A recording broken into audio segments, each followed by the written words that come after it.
व्यवस्था। जंगल में शेर ने एक फैक्ट्री डाली।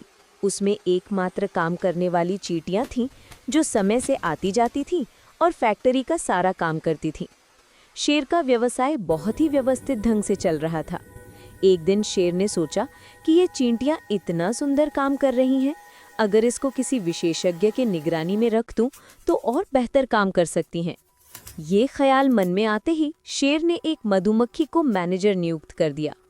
मधुमक्खी को कार्य का बहुत अनुभव था और वो रिपोर्ट्स लिखने में भी बहुत होशियार थी। मधुमक्खी ने शेर से कहा कि सबसे पहले हमें चींटियों का काम करने का समय सारणी बनाना होगा। फिर उसके काम का सारा रिकॉर्ड अच्छी तरह रखने के लिए मुझे एक अलग से सेक्रेटरी चाहिए होगा। शेर ने खरगोश को सेक्रेटरी के रूप में नियुक्त कर दिया। शेर को मधुमक्खी का कार्य पसंद आया। उसने कहा कि चींटियों के अब तक पूरे हुए सारे कार्यों की रिपोर्ट दो और जो प्रगति हुई है उसको एक सुंदर ग्राफ बनाकर निर्देशित करो।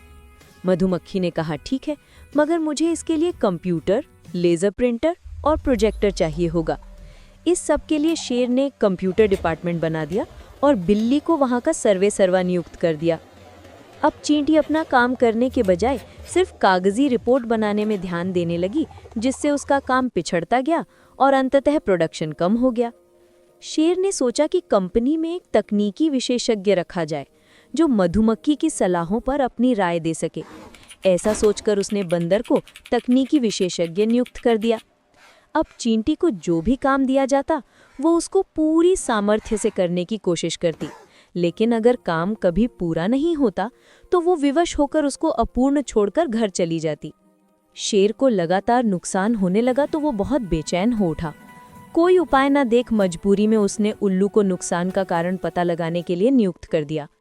3 महीने बाद उल्लू ने शेर को अपनी विस्तृत व बेहद गोपनीय रिपोर्ट सौंप दी, जिसमें उसने बताया कि फैक्ट्री में काम करने वालों की संख्या ज़्यादा है और कंपनी के घाटे को कम करने के लिए कर्मचारियों को सस्पेंड, नोटिस, बर्खास्त करना होगा। अब आप गंभीरता से सोचिए, किसको सस्पेंड किया जाएगा? चींटियों को, क्योंकि वास्तव में वही एकमात्र वर्कर थी। यही व्यवस्था इंसान करता है। जय श्री राम, हर हर महादेव। सदैव प्रसन्न रहिए। जो प्राप्त है पर्याप्त है, जिसका मन मस्त है उसके पास समस्त है।